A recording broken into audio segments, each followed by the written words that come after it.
जैसे वे किसी गुप्त ज्ञान को देख रहे हों। इस जंगल में एक श्रापित जानवर रहता है। उसने अपनी आंखों से असली चोर को देखा है। वही तुझे सच तक पहुंचने में मदद करेगा। पर ध्यान रहे, उस जानवर को ढूंढना आसान नहीं है। उसके पास जाना होगा, उसका विश्वास जीतना होगा, तभी वो तेरी मदद करेगा। विजय इस रहस्यमय बात को सुनकर हतप्रभ रह गया। एक श्रापित जानवर? क्या ये कोई दैवीय संकेत था या महज एक साधु का भ्रम? श्रापित जानवर? बाबा वो कौन है? मैं उसे कैसे ढूंढूं यहाँ? जंगल में तो बहुत से जानवर हैं। वो एक श्रापित काली बिल्ली है। सच ये है कि उसकी आंखों ने वो दृश्य देखा है जो किसी और ने नहीं देखा। जा बेटा, उस जानवर को ढूंढ और उससे मदद मांग। वो बिल्ली तेरी जिंदगी बदल देगी। भगवान तेरा साथ देंगे। जा बेटा, सत्य की शक्ति तेरे साथ है। साधु बाबा ने विजय को आशीर्वाद दिया और अचानक जिस तरह वे प्रकट हुए थे उसी तरह गायब हो गए। न पत्तों की सरसराहट, न कोई पदचाप। बस एक क्षण पहले वे थे और अगले ही क्षण वे नहीं थे। विजय समझ गया था कि ये कोई साधारण घटना नहीं थी, ये भगवान की लीला है। विजय तुरंत ही बाबा के बताए अनुसार उस बिल्ली को ढूंढने के लिए निकल गया। विजय ने जंगल में उस श्रापित काली बिल्ली को ढूंढने का संकल्प लिया। साधु बाबा की बात पर उसका विश्वास अटूट था, क्योंकि उनके दर्शन मात्र से ही उसे एक अलौकिक शक्ति का एहसास हुआ था। जंगल का सन्नाटा अब और भी गहरा लगने लगा था। पत्तों की हर सरसराहट उसे डराती थी, लेकिन विजय की आंखों में आशा की एक नई चमक थी। वो भूखा प्यासा था, लेकिन उसकी आत्मा अब खाने की चिंता से मुक्त थी। उसकी एकमात्र चिंता अब सत्य की खोज थी। विजय ने पूरा जंगल छान मारा। वो हर झाड़ी, हर चट्टान के पीछे देखता रहा। उसने हर उस जगह को टटोला जहां कोई बिल्ली छिप सकती थी। उसने कई बिल्लियां देखी, सफेद, भूरी, धब्बेदार, लेकिन वो काली बिल्ली कहीं नहीं मिली। समय तेजी से बीतता गया। सूरज अब ढलने को आया था और जंगल में धीरे धीरे अंधेरा घिर रहा था। विजय थक चुका था। उसके पैर जख्मी हो गए थे और भूख से उसका पेट ऐंठ रहा था। उसकी उम्मीद टूटने लगी थी। क्या साधु बाबा की बात महज एक भ्रम थी? क्या मैं पागल हो रहा हूं? ये विचार उसके मन में आने लगे।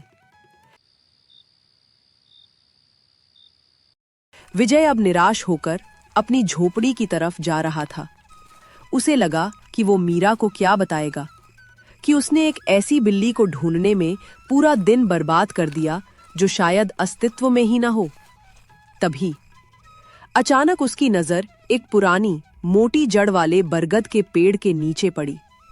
अंधेरे में वहां एक साया बैठा था। ये एक काली बिल्ली थी। उसकी चमकती आंखें दो अंगारों जैसी दिखाई दे रही थीं, मानो वे रात के सारे रहस्य को समाये हुए हों। विजय का हृदय धक से रह गया। ये साधारण बिल्ली नहीं लग रही थी। इसकी उपस्थिति में एक अजीब सी रहस्यमय शांति थी।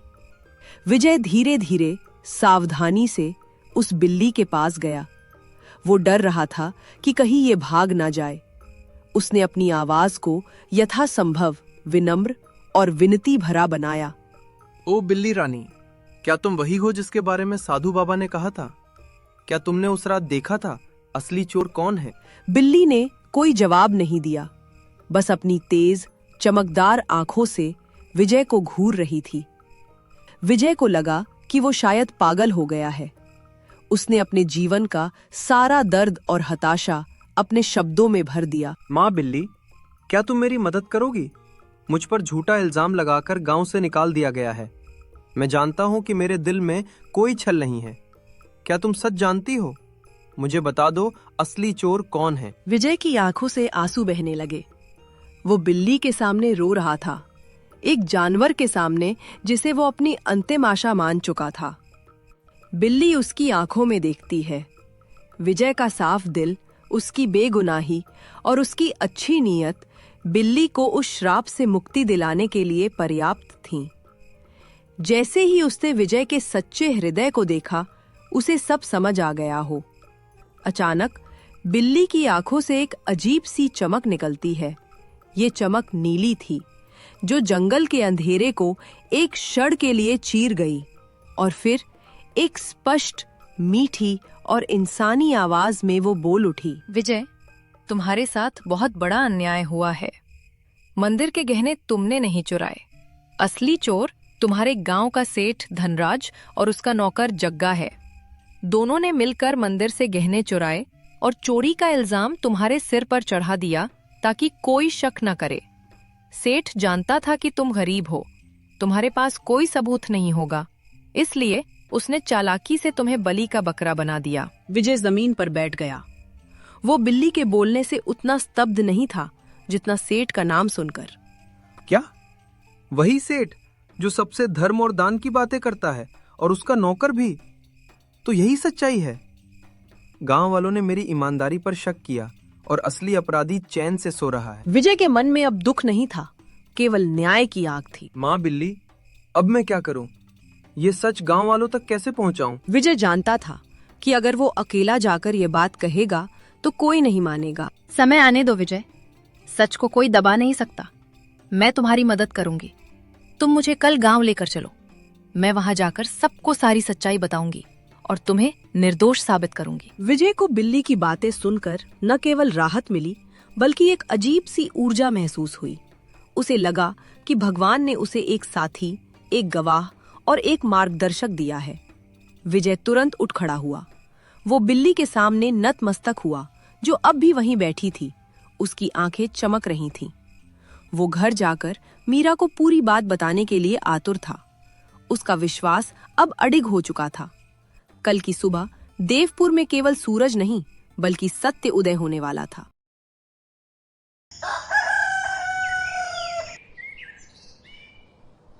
अगली सुबह देवपुर गांव में रोजमर्रा की हलचल थी, लेकिन पिछले दिन की चोरी और विजय पर लगे इल्जाम का बोझ हवा में अब भी महसूस हो रहा था। गांव वाले अपने काम पर तो लगे थे, पर उनकी बातचीत का केंद्र अभी भी वही मंदिर की चोरी और विजय का निष्कासन था।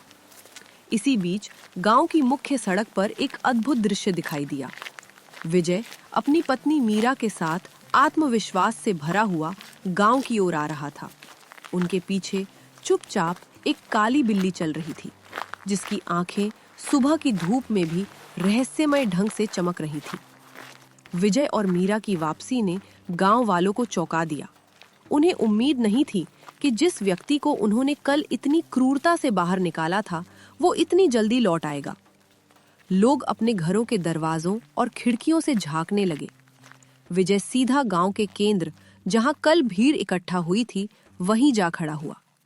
उसके चेहरे पर अब डर नहीं, बल्कि सत्य का तेज था।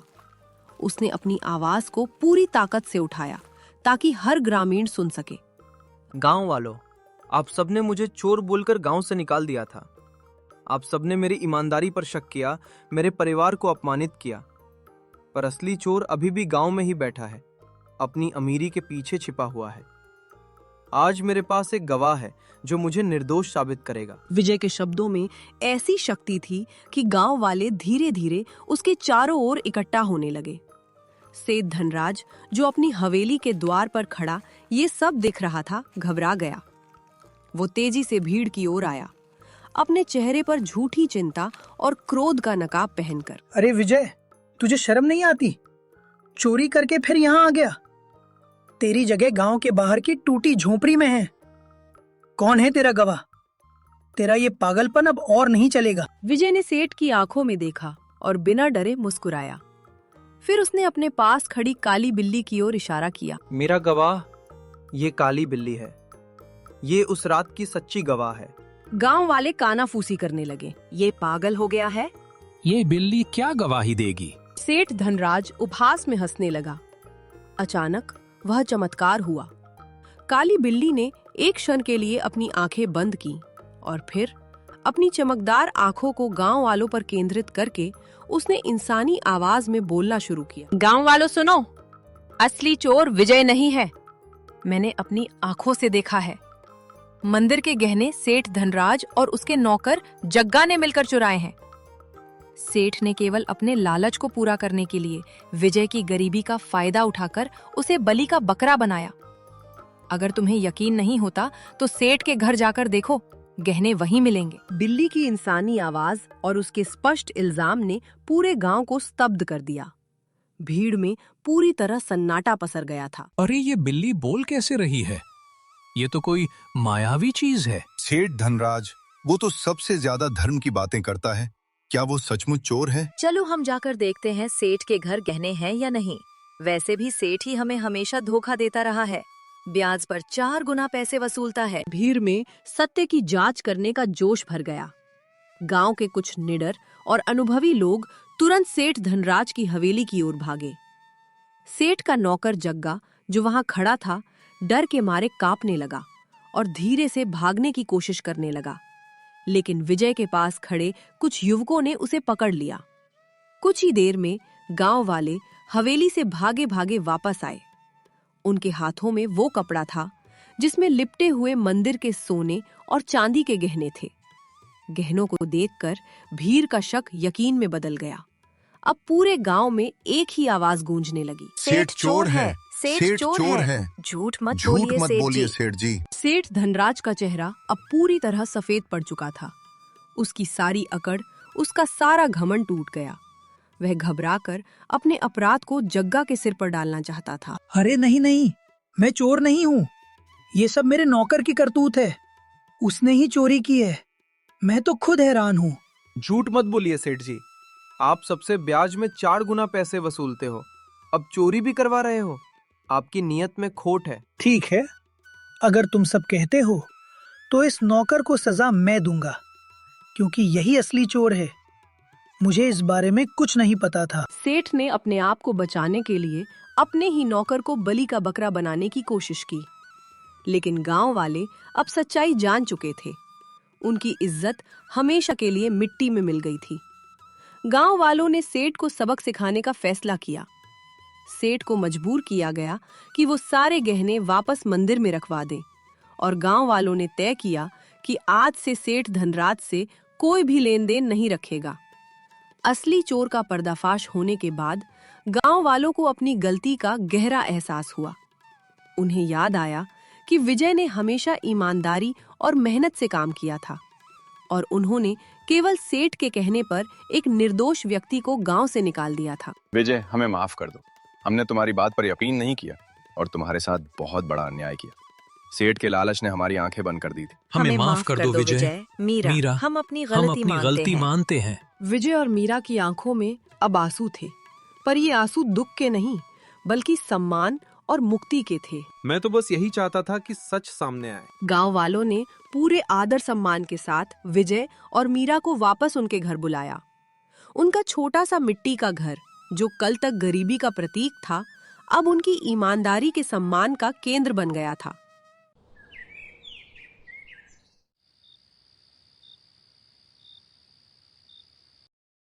शाम का समय था। हल्की ठंडी हवा चल रही थी। विजय अपने घर के बाहर उस काली बिल्ली के साथ बैठा था, जो उसके लिए भगवान का दूत बनकर आई थी। माँ बिल्ली, आज अगर तुम न होती तो मेरी जिंदगी बर्बाद हो जाती। तुम्हारे ही कारण मुझे इज्जत वापस मिली।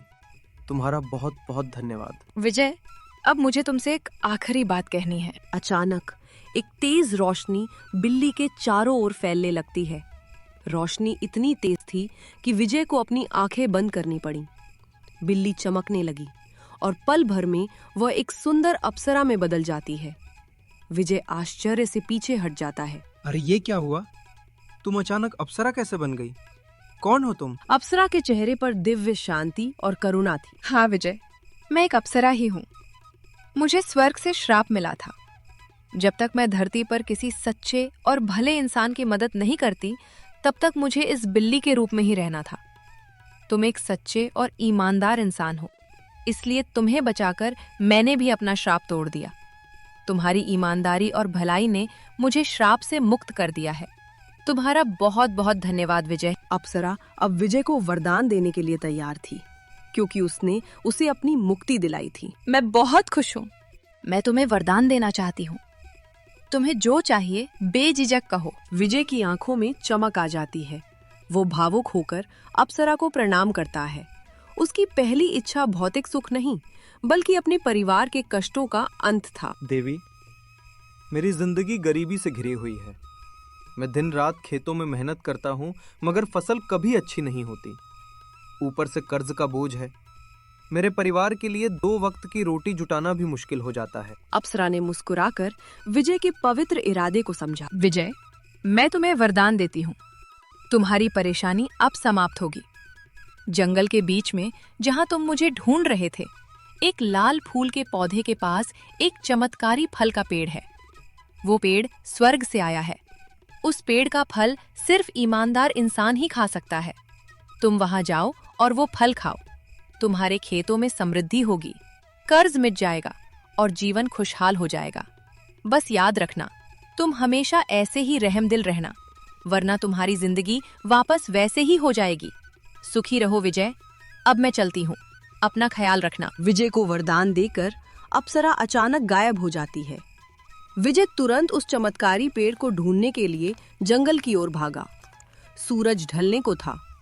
थककर चूर हुआ विजय अचानक लाल फूल के पौधे को पहचान लेता है। वही पौधा जिसके पास साधु बाबा ने उसे भेजा था। पौधे के पीछे एक सुंदर चमकदार पेड़ खड़ा था। पेड़ की टहनियों पर सुनहरे फल चमक रहे थे। विजय ने श्रद्धा से पेड़ के पास जाकर प्रार्थना की। पेड़ देवता, मुझे अप्सरा ने आपके पास भेजा है। मैं गरीब किसान विजय हूँ।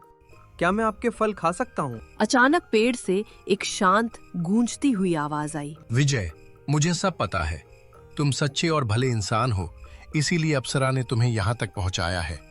तुम मेरा एक फल खा लो, तुम्हारी सारी परेशानियां मिट जाएंगी और तुम्हारा जीवन खुशहाल हो जाएगा। विजय ने पेड़ से एक सुनहरा फल तोड़कर खाया।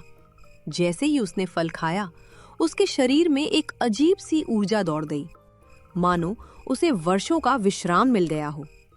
उसने पेड़ को धन्यवाद किया और घर की ओर निकल पड़ा। विजय जैसे ही अपने गांव के पास पहुंचा, उसने एक ऐसा दृश्य देखा जिसने उसे पूरी तरह से स्तब्ध कर दिया।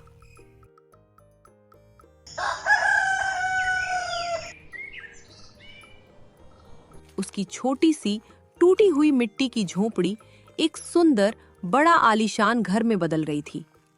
मीरा दरवाजे पर खड़ी थी। वो भी इस चमत्कार को देखकर आश्चर्यचकित थी। अरे सुनिए, ये क्या हो गया? हमारी झोपड़ी कहाँ गई? इतना बड़ा घर कैसे बन गया? क्या ये घर हमारा है? हाँ प्रिय, ये सब भगवान की कृपा है। जंगल में मुझे एक अप्सरा मिली। उसने मुझे चमत्कारी पेड़ का रास्ता बताया। उस पेड़ ने मुझे फल दिया और जैसे ही मैंने खाया, हमारी किस्मत बदल गई। विजय ने मीरा को श्रापित बिल्ली और अप्सरा की पूरी कहानी बताई। इतने सालों की गरीबी के बाद अब हमारी जिंदगी बदल गई। भगवान का बहुत बहुत धन्यवाद। हाँ, मगर याद रखना, ये चमत्कार हमें सिर्फ इसलिए मिला है क्योंकि हमने कभी बेईमानी नहीं की। ये वरदान हमें हमारी मेहनत और ईमानदारी की वजह से मिला है। अब विजय और मीरा अपने नए घर में खुशी से रहने लगे। विजय ने हमेशा उस अप्सरा की बात याद रखी। वो अब भी साधारण कपड़ों में रहता था और उसके अंदर जरा सा भी घमंड नहीं आया। उसने हमेशा नेक राह पर चलते हुए सबकी मदद की और उसके घर के दरवाजे हमेशा जरूरतमंदों के लिए खुले रहे। विजय और मीरा अब अपने नए आलीशान घर में खुशी और शांति से रह रहे थे। उनका छोटा सा मिट्टी का घर रातों रात स्वर्ग से मिले वरदान के कारण गांव की सबसे भव्य इमारत में बदल गया था। विजय ने अपने खेतों में काम करना नहीं छोड़ा था, लेकिन अब उसकी मेहनत का फल दोगुना हो रहा था। उसके खेत हर बार इतनी समृद्धि देते थे कि वो न केवल अपने परिवार का पालन पोषण करता था, बल्कि गांव के सारे जरूरतमंद लोगों को अनाज बांटता था। विजय अपनी अमीरी के बावजूद अब भी साधारण कपड़ों में ही रहता था, क्योंकि उसे अप्सरा की बात याद थी कि उसे हमेशा रहमदिल रहना है। उसके घर के दरवाजे हमेशा मेहमानों के लिए खुले रहते थे और उसकी मुस्कान में संतोष और सच्चा सुख झलकता था। गांव में चारों ओर अब विजय की बातें होने लगी थी। हर कोई उसकी ईमानदारी, उसकी दरियादिली और उसके अद्भुत भाग्य की तारीफ करता था। देखो, विजय जैसा ईमानदार आदमी ही असली सुख का हकदार है। हाँ, सेठ धनराज ने उसे कितना सताया, लेकिन भगवान ने उसे सीधे स्वर्ग का वरदान दे दिया। उसकी किस्मत ने क्या मोड़ लिया। ये तारीफें जो विजय के लिए सम्मान थीं, गांव के दूसरे छोर पर बैठे सेठ धनराज के कानों में जहर घोल रही थीं। मंदिर की चोरी में उसका नाम सामने आने के बाद उसकी सारी इज्जत जा चुकी थी। वो अब गांव में सबसे धनी होते हुए भी सबसे ज्यादा तिरस्कृत था। एक दिन सेठ धनराज अपनी हवेली की टूटी हुई दहलीज पर बैठा पान चबा रहा था। गांव वालों की फुसफुसाहट सुनकर उसका चेहरा लाल हो गया। ये सब दिखावा है। कोई इतना अमीर अचानक कैसे हो सकता है? जरूर इसके पीछे कोई बड़ा राज है। अगर ये ऐसे ही अमीर होता रहा तो गांव में मेरी इज्जत तो मिट्टी में मिल जाएगी। सेठ का लालच, जिसे मंदिर की चोरी ने भी संतुष्ट नहीं किया था, अब ईर्ष्या की आग में जल रहा था।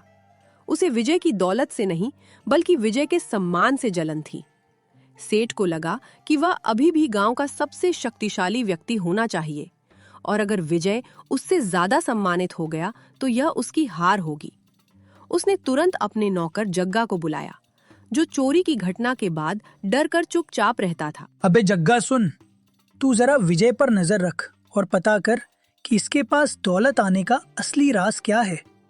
ये अचानक अमीर नहीं बन सकता। कोई गुप्त खजाना या कोई चमत्कार जरूर है। जग्गा, जो पहले ही सेठ के डर से कांपता था, अनिच्छा से इस नए गंदे काम के लिए तैयार हो गया। अगले कई दिन तक सेठ का नौकर जग्गा एक साए की तरह विजय का पीछा करता रहा। जग्गा जानता था कि विजय रोज सुबह उठकर खेतों से पहले जंगल की ओर जाता है और फिर वापस आता है।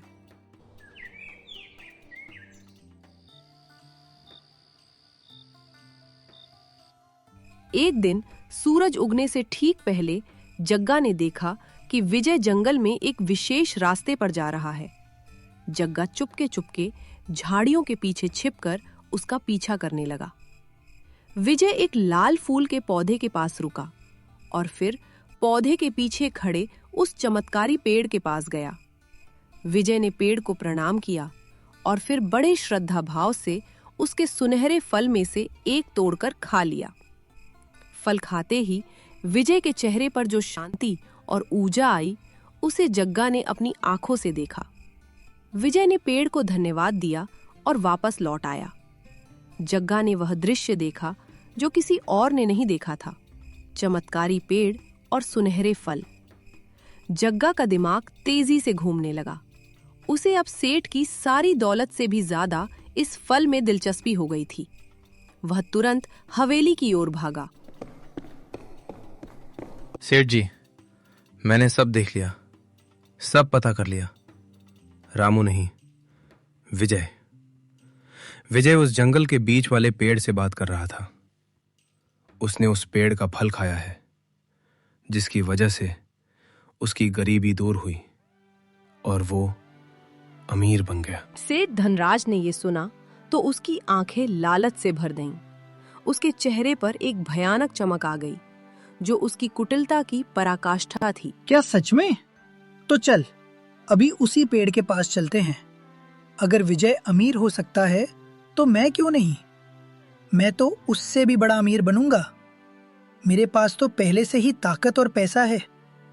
उस पेड़ को मैं अपनी मुट्ठी में कर लूंगा। सेठ का लालच अब पागलपन की सीमा तक पहुंच चुका था। उसे लगा कि वह अपनी शक्ति और धन से उस स्वर्ग से आए चमत्कार को भी खरीद या छीन सकता है। सेठ लालच में आकर तुरंत अपने नौकर के साथ जंगल की ओर निकल गया। उसे क्या पता था, आज ये लालच उसे ले डूबेगी। सेठ धनराज और जग्गा जल्दी जल्दी उसी चमत्कारी पेड़ के पास पहुंचे। सेठ ने पेड़ को देखा। उसके सुनहरे फल, जो शांति और समृद्धि का प्रतीक थे, सेठ की लालची आंखों में केवल संपत्ति और शक्ति का जरिया दिख रहे थे। सेठ ने तुरंत पेड़ की टहनियों पर चढ़कर फल तोड़ने की कोशिश की, लेकिन जैसे ही उसका हाथ फलों के पास गया, उसे लगा जैसे बिजली का झटका लगा हो। एक भी फल उनसे नहीं टूटा। सेठ ने बार बार कोशिश की, लेकिन हर बार उसे एक अदृश्य शक्ति ने पीछे धकेल दिया। सेठ धनराज का घमंड आहत हुआ। उसकी शक्ति जो हमेशा गरीबों पर चलती थी, आज एक पेड़ के सामने बेअसर हो रही थी। वह गुस्से से कांपने लगा। ओ पेड़, सुना है तूने विजय को फल देकर अमीर बनाया है। अब मुझे भी अपने फल दे, जल्दी कर। मैं इस पूरे गांव का सबसे बड़ा आदमी हूँ। अब मैं और भी शक्तिशाली बनना चाहता हूँ। पेड़ से कोई जवाब नहीं आया, लेकिन वातावरण में एक कंपन महसूस हुआ। फिर एक स्पष्ट, गंभीर और गूंजती हुई आवाज पेड़ से निकली। सेठ, तू लालची है, अहंकारी है और बेईमान है।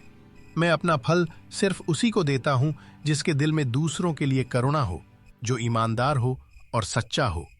तेरे दिल में सिर्फ लालच और घमंड है, इसलिए तुझे कभी ये फल नहीं मिलेगा। सेठ धनराज ने यह सुना तो उसका क्रोध पागलपन में बदल गया। उसे लगा कि एक निर्जीव पेड़ उसकी आज्ञा नहीं मान रहा है। ये उसका सबसे बड़ा अपमान था। क्या कहा? तू मुझे फल नहीं देगा? अरे मूर्ख पेड़, अगर तू मुझे फल नहीं देगा तो मैं तुझे जड़ से काट दूंगा। तेरे जैसे 1000 पेड़ में खरीद सकता हूं मैं। अब तू देख, तुझे काट कर मैं तेरे सारे फल ले लूंगा। सेठ ने अपने नौकर को आदेश दिया। अबे जग्गा, कुल्हाड़ी उठा और इसे काट डाल। गांव जाकर उस विजय को भी आज मैं खत्म कर दूंगा। जग्गा भाग कर गया और अपनी कुल्हाड़ी ले आया।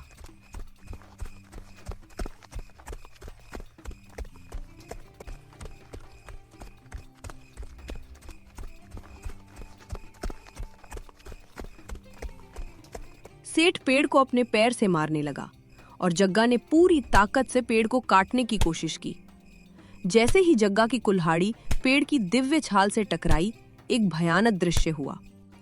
कुल्हाड़ी लगते ही वहां आग की चिंगारियां निकली और उसी क्षण आसमान से बिजली गिरने लगी। जंगल में तेज हवा चलने लगी, पत्तियां और धूल उड़ने लगे।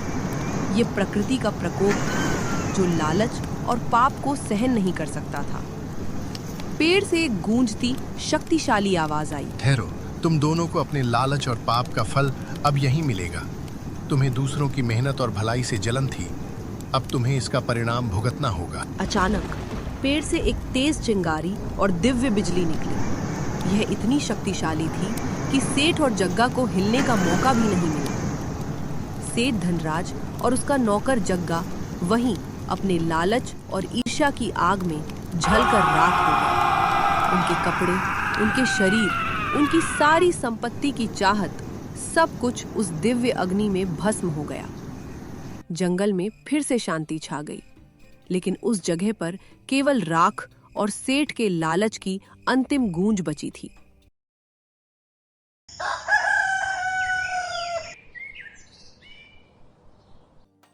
विजय ने अपने वरदान की शर्त को पूरा किया था। वो रहमदिल बना रहा। उसके जीवन में समृद्धि आई क्योंकि उसने अपने दिल को साफ रखा था। सेठ धनराज ने अपने जीवन में सब कुछ खो दिया क्योंकि उसने केवल लालच को चुना। उसने सोचा था कि वो चमत्कार को भी खरीद लेगा, लेकिन उसे यह पता नहीं था कि ईमानदारी ही सबसे बड़ी दौलत है जिसे खरीदा नहीं जा सकता। देवपुर गांव ने इस घटना से एक गहरी सीख ली। विजय का जीवन गांव के लिए एक प्रेरणा बन गया कि सच्चा सुख और समृद्धि केवल नेक राह पर चलकर ही प्राप्त की जा सकती है। गांव वालों ने विजय और मीरा का सम्मान किया और विजय ने अप्सरा के वरदान को हमेशा याद रखा। उसने अपनी समृद्धि का उपयोग गांव के लोगों की भलाई के लिए किया और कभी भी अपने मन में घमंड या लालच को जगह नहीं दी। सच्चाई और ईमानदारी की राह चाहे कितनी भी कठिन क्यों ना हो, अंत में जीत हमेशा अच्छाई की ही होती है। लालच और बेईमानी इंसान को कभी सुख नहीं दे सकते। भगवान भी उसी का साथ देते हैं जिसका दिल साफ हो और जो दूसरों की मदद करता है। इसीलिए हमें हमेशा नेक रास्ते पर चलना चाहिए।